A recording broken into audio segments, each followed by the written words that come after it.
Radhe Radhe everyone. In our last session, we broke down how to test the internal control surrounding property, plant, and equipment. We looked at authorizations, physical and safeguards, and the segregation of duties. But as any auditor knows, even the strongest control don't give us the full picture. But to get the reasonable assurance we need for the financial statements, we have to roll up our sleeves and look at the actual numbers. Today we are moving from how it is managed to what is worth. Let's dive into it. And uh, in the whether you are preparing for exams or your first audit assignments, these are the four assertions you must master. And the first assertion is the existence. In existence we have to verify the इसमें आपको एक line you have to remember, just because it is on the paper does not mean it is in the factory. It means कि आपकी जो assets हैं वो papers पर है, इसका मतलब ये नहीं है कि आप उसको वो आपके फैक्ट्री में भी होगी।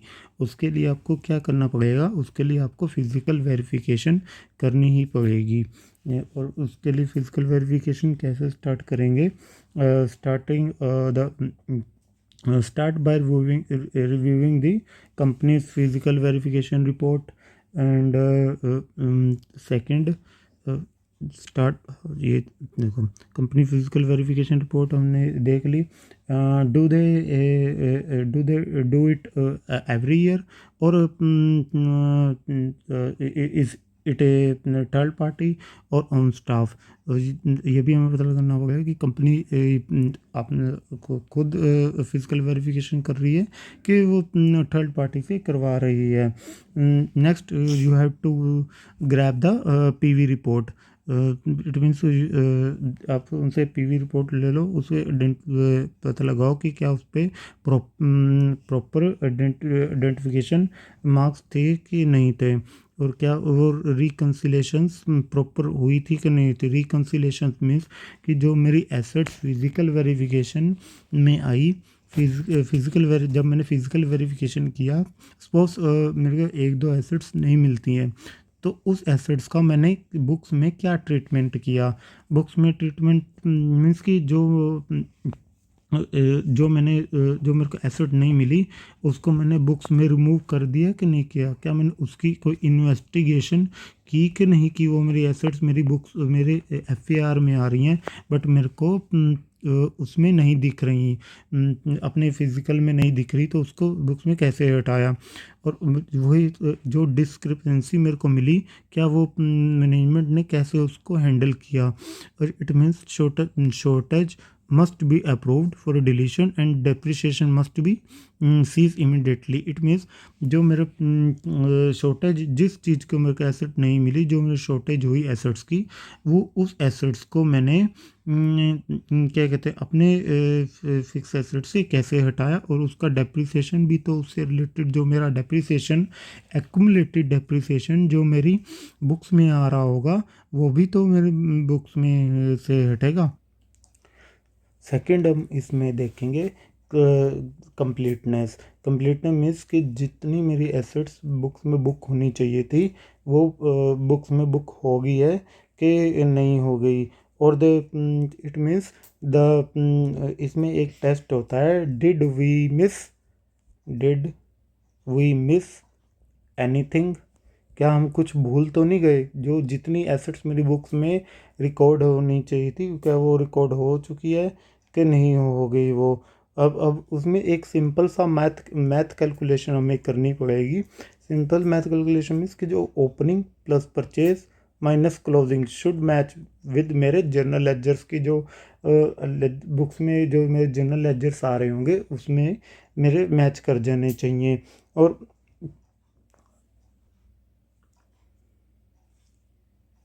when checking new purchases, look for the hidden cost in it. It means does the assets include freight, import duty, installations expenses, वो सारी एसेट्स इसमें इंक्लूड होगी या कि नहीं हुई। डॉक्यूमेंटेशन की रिव्यू की बात करूँ तो उसमें हमें क्या परचेज ऑर्डर लगे हुए हैं, एग्रीमेंट्स थे, इनवॉइसेस थे, इनवर्ड नोट हैं कि नहीं, बैंक स्टेटमेंट है कि नहीं। ये सारे डॉक्यूमेंट्स आपको जब भी आप सैंपल कलेक्ट करोगे उनको बोलो कि ये सारे डॉक्यूमेंट्स हमें क्या कहते हैं, हमें ला के दे उस सैंपल्स के साथ। उसमें एक और चीज़ इंश्योर कर लेना उन डॉक्यूमेंट्स में कि क्या जो मेरा जीएसटी, जब मेरा को section 17 sub section 5 of CGST act कहता है कि कुछ एसेट्स का मेरा ब्लॉक क्रेडिट होता है, तो क्या उस ब्लॉक क्रेडिट को मैंने इनपुट तो नहीं ले लिया उस एसेट्स का बिल्डिंग के केस में। और बिल्डिंग के को जब हम कैपिटलाइज करते हैं और मोटर व्हीकल को परचेज करते हैं तो हमें जनरली उस पर इनपुट नहीं मिलता। एक्सेप्शन इसमें एक ही है कि या तो जो मेरी सीटिंग कैपेसिटी है मोर देन 13% होनी चाहिए, और उसमें बिल्डिंग और या तो वो मेरे जो व्हीकल है वो फिनिश गुड्स लाने ले जाने के लिए परचेज़ किया होना चाहिए, तब भी मेरे को इनपुट मिलेगा, अदरवाइज़ नहीं मिलेगा। अब वो इसके लिए कैपिटलाइजेशन को अच्छे तरीके से चेक करने के लिए हमें रिपेयर मेंटेनेंस के लेजर्स मंगवाने पड़ेंगे। उसको बहुत ध्यान से देखना पड़ेगा कि कोई ऐसा रिपेयर मेंटेनेंस कोई ऐसा कोई खर्चा तो नहीं था जो that should be capitalise, but उन्होंने रिपेयर मेंटेनेंस के लेजर में डाल दिया है। तो उस को मेरे को अपनी बुक्स में से ठीक करवाना पड़ेगा। और सेकंड में देखना पड़ेगा स्पेयर पार्ट्स। जो मेरे पास स्पेयर पार्ट्स पड़े होते हैं उनका क्या क्राइटेरिया है कैपिटलाइज करने का। क्या स्पेयर पार्ट्स उन्होंने कैपिटलाइज कर रखे हैं, क्यों कर रखे हैं, तो उनका क्या क्या उनकी मैनेजमेंट के उसके बारे में क्या जजमेंट है। जजमेंट मीन्स वो क्या कहते हैं कि ये कितने साल चलेंगे वो मेरे स्पेयर पार्ट्स। वो स्पेयर पार्ट्स जब वो मैनेजमेंट लेके आती है तो क्या वो जनरली चेंज होते रहते हैं, तो या फिर मैनेजमेंट कहती है नहीं जी ये तो मेरे 3 साल चल जाएंगे, ये स्पेयर पार्ट मेरा 3 साल चलेगा, तब तो कैपिटलाइज हो जाएगा। अगर वो 1 साल के अंदर अंदर ही मेरा कंज्यूम हो रहा है और वो क्या कहते हैं उसको फिर हम कैपिटलाइज नहीं कर सकते। तो इसके लिए इंडेस 16 को भी आप रेफ़र कर सकते हो। अदरवाइज़ वो स्पेयर पार्ट्स अगर वो कैपिटलाइज नहीं होने और मेरे पास पड़े हैं वो इन्वेंट्री में शो होंगे, वो इन्वेंट्री में शो होके जब वो मेरे लग जाएंगे तो वो जब वो स्पेयर पार्ट्स मेरे पास कंज्यूम हो जाएगा उसको मैं कंज्यूमेबल्स में शो कर दूंगा, debit in debit of P&L account. जब हम किसी एसेट्स को अपनी बुक्स में से हटाएंगे तो उसको ये एक चीज़ डोंट फॉरगेट दिस कि ये verify accurate recording of original assets accumulated depreciation. It means कि जो एसेट्स जो बुक्स में से हटी क्या उसका एक्यूमुलेटेड डेप्रिसिएशन भी हटा दिया कि नहीं क्या हटा दिया, उसका जो मेरा प्रॉफिट एंड लॉस निकला वो सही से कैलकुलेट हुआ था कि नहीं हुआ था, वो कैलकुलेट हमें रिकैलकुलेट करना पड़ेगा। देन अगर मैं थर्ड सेशंस की बात करूं तो उसमें आता है वैल्यूएशन। वैल्यूएशंस में हमें चेक करना पड़ेगा इसमें एक जनरल लाइन होती है, is the math right. Is the math right means कि जो हमें इसमें वैल्यू दिख रही है क्या वो सही है कि नहीं कि सही है। Is the company using the SLM method और WW method, does it match with the actual usage of asset और not. Don't forget valuation if an asset's value stepped up, and check if they used the elimination and restatement approach. And remember, valuation must be done by registered valuer. It means जो मैंने valuation books में लिखी हुई है क्या वो actual में value exist भी करती है कि नहीं करती। हमें अपने डेप्रिसिएशन लॉजिक को चेक करना पड़ेगा। और क्या कहते हैं इम्पेयरमेंट टेस्टिंग भी को परफॉर्म करना पड़ेगा। इम्पेयरमेंट टेस्टिंग में कोई एसेट्स मेरी वैल्यूएशन में हम एक और चीज़ इसमें चेक करेंगे, जो मेरी एसेट्स फॉरेन से आई हुई है क्या उसका मैंने एक्सचेंज फ्लक्चुएशन का ट्रीटमेंट सही किया है कि नहीं किया है, और अगर मैंने अपनी एसेट्स को रीवैल्यू किया है वो एसेट वो उसका treatment as per Ind AS 16 सही है कि नहीं है। उसमें ये दो मेथड्स जनरली उसमें दिए होते हैं, as per Ind AS 16 accumulated depreciation elimination approach and second होता है restatement approach. Restatement approach gross carrying value को रीस्टेटेड कर लेते हैं प्रोपोर्शनेटली। एलिमिनेशन अप्रोच में हम क्या करते हैं, जितना भी मेरा एक्यूमुलेटेड डेप्रिसिएशन लगा होता है उसको मैं उसको मैं हटा देता हूँ, क्योंकि उस एक्यूमुलेटेड डेप्रिसिएशन जब मेरा कम हो जाएगा ऑटोमेटिकली मेरी एसेट्स की वैल्यू बढ़ जाएगी। दूसरी तरफ मेरा रिवैल्यूएशन गेन बुक होगा जो मेरा अदर कंप्रहेंसिव इनकम का पार्ट बनेगा। उस जब वो एसेट्स मेरी बिक जाएगी, मान लो किसी एसेट्स को मैंने रिवैल्यू किया, उस एसेट्स को जब मेरी बिक जाएगी तो उस एसेट्स को मुझे फिर उससे रिलेटेड जो मेरा रिवैल्यूएशन गेन होगा वो भी तो मेरा रिटेन अर्निंग्स में ट्रांसफ़र होगा। ये सब कौन कहता है, ये इंड AS 16 में भी लिखा हुआ है। फोर्थ असर्शन जो मेरी आती है ownership. In rights and obligation we have to check, do we own the assets, क्या वो एसेट्स हमारे नाम पर है भी हैं कि नहीं है, कि ऐसे ही बाहर से रख के अपनी फैक्ट्री में रख दिए हैं। वो कैसे वेरीफाई करेंगे। अगर मेरे पास मेरी बिल्डिंग है तो वो वेरीफाई हो जाएगी मेरे title deeds of immovable property से। टाइटल डीड और जिसको हम देसी भाषा में रजिस्ट्री भी बोलते हैं, उससे वेरीफाई हो जाएगी कि मेरे को एसेट्स मेरे नाम पे है कि नहीं है। अगर आपने मैं आपको एक इन द एंड वीडियो में दिखाऊंगा कि अगर एसेट्स मेरी प्रमोटर के नाम पे होती है या डायरेक्टर के नाम पे होती है तो उसका कारों में डिस्क्लोज़र भी जाता है। अब इसका थर्ड पार्टी कंफर्मेशन, अगर मेरी एसेट्स मान लो किसी बैंक के पास गिरवी रखी हुई है, लेंडर के पास सिक्योरिटी पर्पस के लिए रखी हुई है, उससे मैं कंफर्मेशन भी ले सकता हूँ क्या एसेट्स के जो मेरे पेपर्स हैं वो तेरे पास है भी हैं कि नहीं है, उसमें बैंक से कंफर्मेशन भी ले सकता हूँ। और उसके लिए लीगल डॉक्यूमेंट्स भी देख सकता हूँ कि मैं कन्वेंस डीड, सेल डीड और all invoices must be in the name of company, सारे इनवॉइसेस कंपनी के नाम पे हैं कि नहीं है, क्या कंपनी का उसके ऊपर GST नंबर भी सही है कि नहीं है। वो सारी चीज़ें एक प्रॉपर वे में हमें चेक करनी पड़ेंगी। और जब भी एसेट्स को मैं सिक्योरिटी के पर्पस के लिए रखूँगा तो उस एसेट्स का बैंक जर्नली आपको कंपनी लॉ में देखा होगा कि एक CHG1 फॉर्म होता है। कौन सा? CHG1। CHG1 फॉर्म होता है, वो एसेट्स गिरवी रखने के विद इन 30 डेज मेरे को फाइल करना होता है। वो आपको कहाँ से दिखेगा वेरिफिकेशन होने के लिए? वो दिखेगा आपको MCA पोर्टल के ऊपर। और MCA पोर्टल के ऊपर आप देख लो, वहाँ पर आपको नाम दिख जाएगा, जैसे HDFC बैंक कितने का उन्होंने लोन लिया हुआ है, लोन अमाउंट आ जाएगी और सिक्योरिटी पे आ जाएगी। अब जनरली कंपनी से CHG1 फॉर्म मांग लेना, या फिर ये डाउनलोड भी हो जाता है। अगर आप 100 रुपीज़ MCA पोर्टल पर पे कर दोगे तो ये डाउनलोड भी हो जाएगा। उससे आप करना कि कंपनी ने कौन कौन सी एसेट्स गिरवी रखी हुई हैं, किस लोन के लिए गिरवी रखी हुई हैं, क्या वो अब उसका डिस्क्लोजर्स एज पर शेड्यूल 2 उसका डिस्क्लोजर्स भी जाता है, बोरिंग्स के नीचे उसका डिस्क्लोजर भी जाता है कि कौन कौन से एसेट्स इस बोरिंग्स के अगेंस्ट मैंने कौन कौन सी एसेट्स मॉर्टगेज की हुई हैं। तो उससे भी एक प्रेजेंटेशन है डिस्क्लोजर का, आपका पॉइंट चेक हो जाएगा। और सबसे पहले इसमें और आपने क्या करना है कि आपने FAR कंपनी से FAR ले लेना है।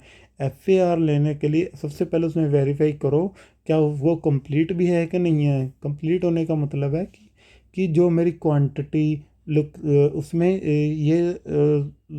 उसमें क्वांटिटी लिखी हुई है कि नहीं लिखी हुई, कि लोकेशन लिखी हुई है कि नहीं लिखी हुई, यूज़र लिखा हुआ है कि नहीं लिखा हुआ, सप्लायर की इंफॉर्मेशन है कि नहीं है, वेंडर की इंफॉर्मेशन है कि नहीं है, क्या वो यूसेज स्टार्ट डेट भी है कि नहीं है, और अ, उस क्या वो एफ की जो मेरी वैल्यू आ रही है वो डेप्रिसिएशन शेड्यूल से मैच भी कर रही हैं कि नहीं कर रही, उसको क्रॉस वेरीफाई करेंगे डेप्रिसिएशन। अब उसमें जो डेप्रिसिएशन रेट्स आ रहे हैं, यूजफुल लाइफ्स आ रही हैं, क्या वो शेड्यूल 3 के अकॉर्डिंग है भी हैं कि नहीं है। और जो अब उस ये सब करने के लिए हम उस रिकैलकुलेशन भी परफॉर्म करेंगे। रिकैलकुलेशन कैसे परफॉर्म करेंगे, हमारे पास ओपनिंग अपने वर्किंग पेपर में ओपनिंग के ओपनिंग की एसेट्स होगी, परचेज मैं जो परचेज होगी वो मैं क्लाइंट से ले लूँगा, परचेज और सेल वो मैं क्लाइंट से ले लूँगा, और डेप्रिसिएशन भी मेरे पास ओपनिंग होगा लास्ट वर्किंग पेपर में।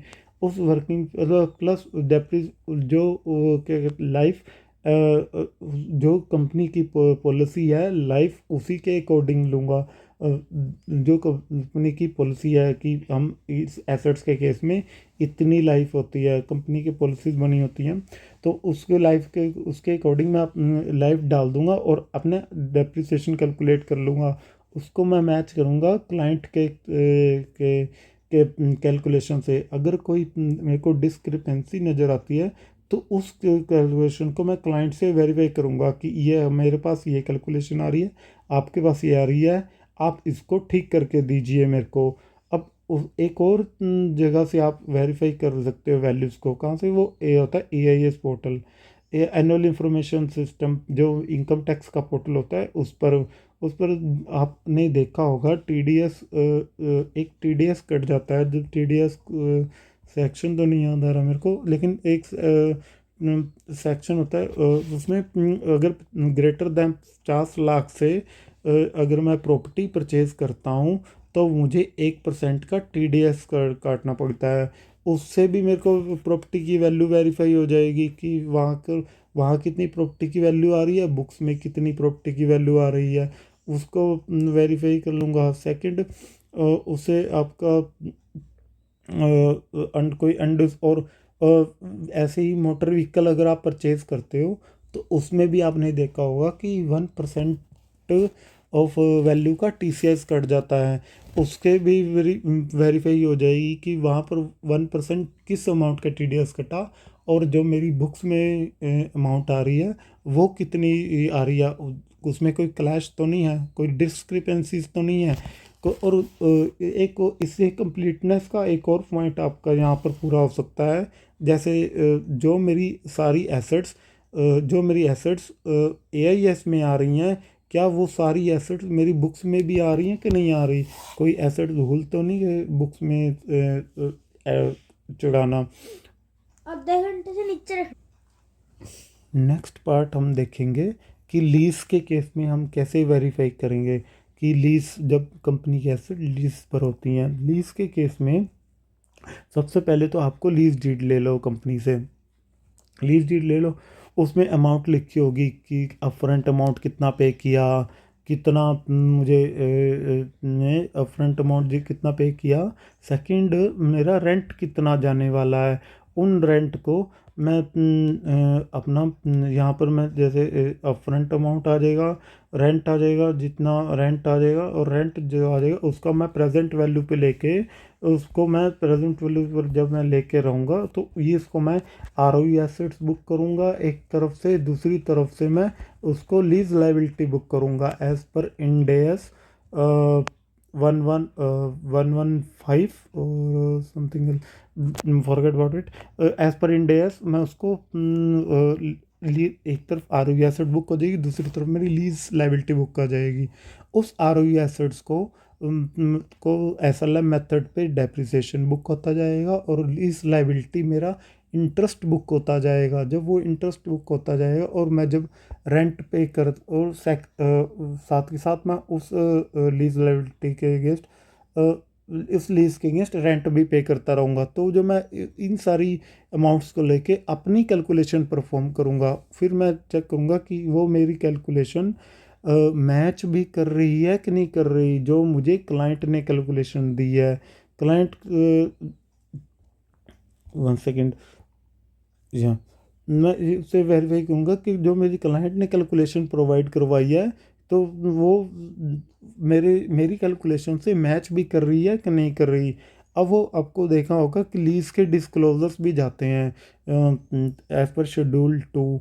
अब में चेक करना कि लीज की लाइफ कितनी है, कितने मंथ रह गए हैं, किससे लीज ली हुई है, क्या आपने रेट कौन सा यूज़ किया। जब आपने पीवी किया होगा तो एक रेट भी तो लगाया होगा जो बोरिंग्स का रेट होता है, तो वो रेट कहाँ से आया, उस चीज़ का वो सारी कैलकुलेशन आपको उसमें डिस्क्लोज में बतानी पड़ती है।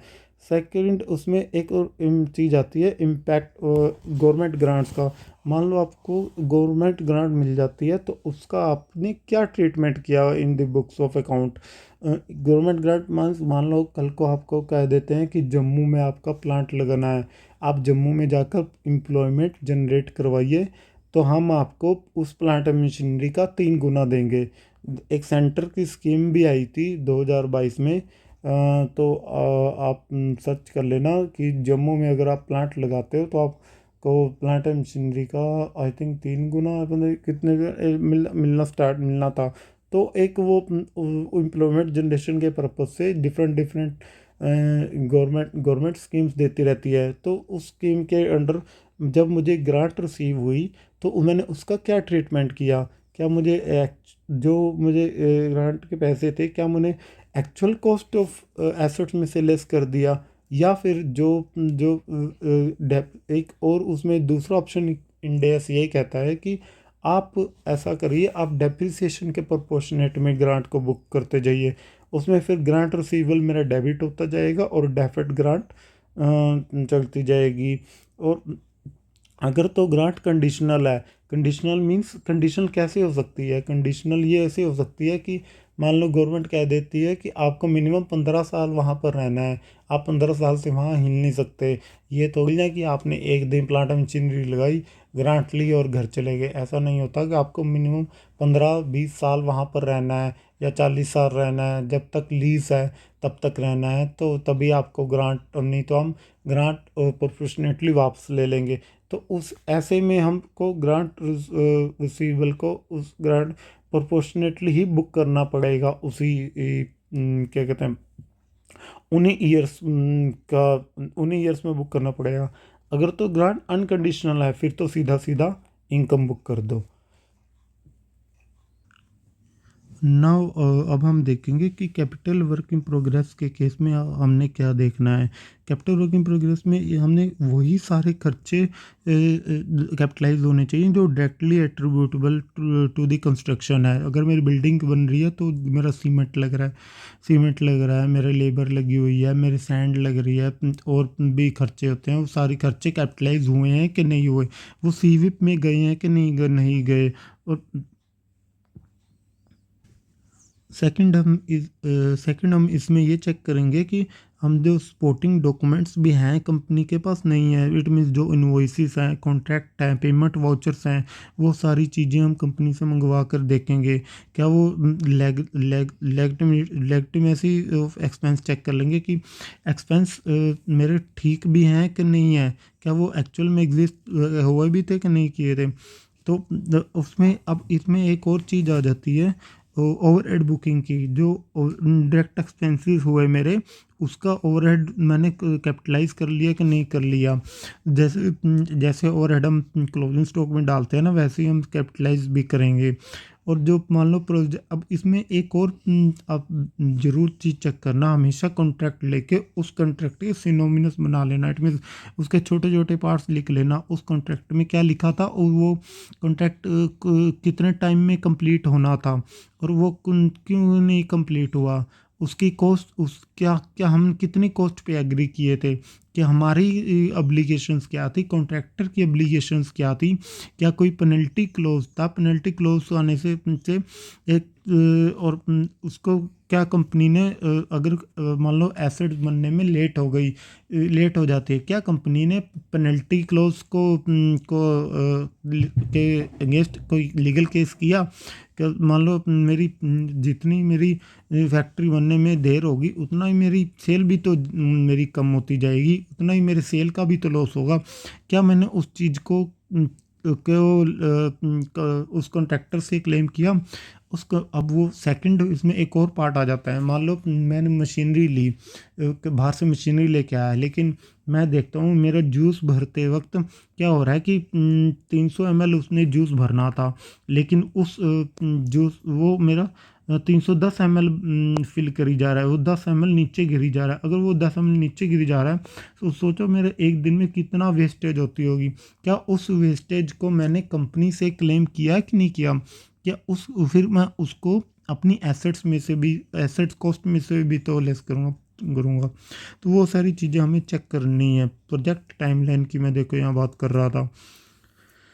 स्टार्ट, हाँ, अगर मैं दिखाऊँ आपको कि ये देखो कारों में ऐसे डिस्क्लोजर्स भी जाते हैं कि ये ऐसे आपको सीविप की एजिंग भी देनी होती है। लेस देन 1 ईयर की मेरी कितनी कॉस्ट है, 1 to 2 ईयर की कितनी कॉस्ट है, 2 to 3 ईयर की कितनी कॉस्ट है, और मेरे अब तक मेरी कितनी कॉस्ट लग चुकी है, कौन से प्रोजेक्ट मेरे टेम्परेरी सस्पेंडेड पड़े हुए हैं, क्या उस प्रोजेक्ट का मैं क्या कर रहा हूँ, और कितने प्रोजेक्ट मेरे ओवरड्यू हो गए हैं। मैं बता रहा था ना आपको कि आपको कॉन्ट्रैक्ट ध्यान से चेक करना है कि टाइमलाइन क्या थी उसकी, क्या प्रोजेक्ट की टाइमलाइन ड्यू तो नहीं हो चुकी है।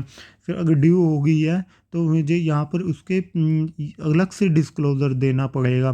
क्या उसकी कॉस्ट क्या थी, कॉस्ट एक्सीड तो नहीं कर गई? अगर एक्सीड कर गई है तो उसका अलग से डिस्क्लोज़र्स देना पड़ता है। ये कारों की रिक्वायरमेंट्स हैं। और सेकंड, अगर मैं प्रेजेंटेशन एंड डिस्क्लोजर्स की बात करूं तो हमें उसमें ये देना होता है कि हमारा मेजरमेंट बेस क्या है। मेजरमेंट बेस भी क्या हम कॉस्ट मॉडल पे वैल्यू कर रहे हैं एसेट्स को, के रिवैल्यूएशन मॉडल पे वैल्यू कर रहे हैं। थर्ड, द सेकंड, हमें इसमें ये बताना है कि मेथड कौन सा, डेप्रिसिएशन मेथड कौन सा लगा रहे हैं। हम SLM मेथड लगा रहे हैं कि WDV मेथड लगा रहे हैं। क्या हम हम क्या और उसको gross value minus accumulated depreciation दिखाया हुआ है कि नहीं दिखाया हुआ। मतलब अगर मैं बात करूं तो और उसका एडिशंस एंड डिस्क्लोजर कैसे, रिकन्सिलेशन प्रॉपर तरीके से दिखाया हुआ है कि नहीं दिखाया हुआ। रिकन्सिलेशन में मैं आपको दिखाता हूँ। ये मान लो ये मेरी एक डेप्रिसिएशन शेड्यूल है। उस डेप्रिसिएशन शेड्यूल में जैसे डेप्रिसिएशन का मेरा चार्ट, डेप्रिसिएशन चार्ट कह दो ये है, और उसमें सबसे पहले मेरी आती हैं ओपनिंग आ जाएगी। ये ग्रोस वैल्यू की मैं बात कर रहा हूँ। ग्रोस कितने, opening plus purchase minus cell, ये क्लोजिंग आ जाएगा यहाँ पर। फिर ऐसी मेरी डेप्रिसिएशन का भी ओपनिंग प्लस करंट ईयर का डेप्रिसिएशन आ जाएगा, और मेरा क्लोजिंग डेप्रिसिएशन और माइनस जो एसेट्स डिस्कार्ड कर दी मैंने उसका डेप्रिसिएशन लेस होके क्लोजिंग डेप्रिसिएशन आ जाएगा।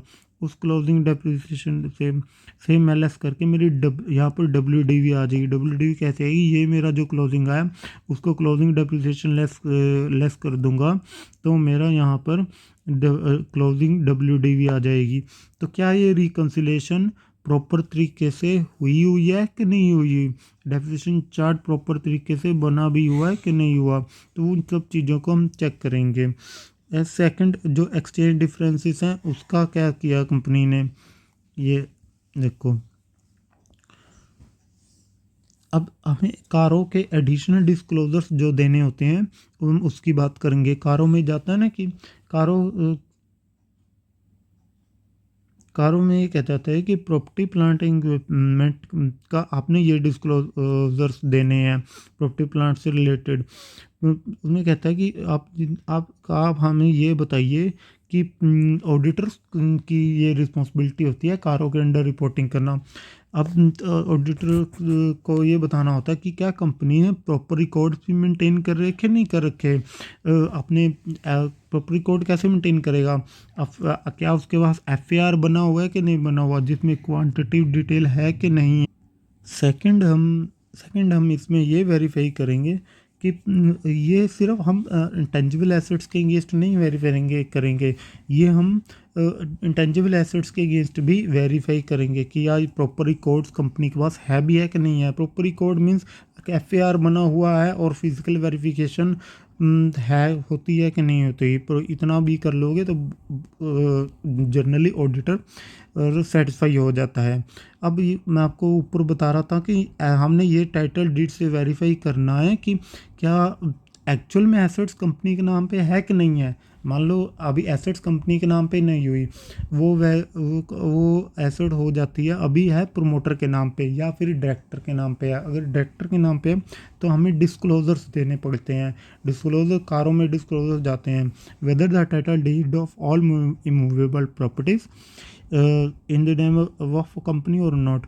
अगर नहीं तो ये हमें डिस्क्लोजर्स, ये हमें टेबल बना के दीजिए। टेबल में क्या लिखा होता है कि डिस्क्रिप्शन ऑफ प्रॉपर्टी क्या थी, उसकी ग्रॉस कैरिंग वैल्यू क्या थी। डिस्क्रिप्शन प्रॉपर्टी मीन्स कंपनी किस चीज़ की प्रॉपर्टी थी, लैंड थी, क्या था वो, क्या चीज़ थी वो जो कंपनी के नाम पे नहीं है। उसकी ग्रॉस कैरिंग वैल्यू क्या थी, किसके नाम पर है वो, प्रमोटर के नाम पे कि डायरेक्टर के नाम पे। जिसके नाम पर भी है उसका यहाँ पर नेम मेंशन हो जाएगा।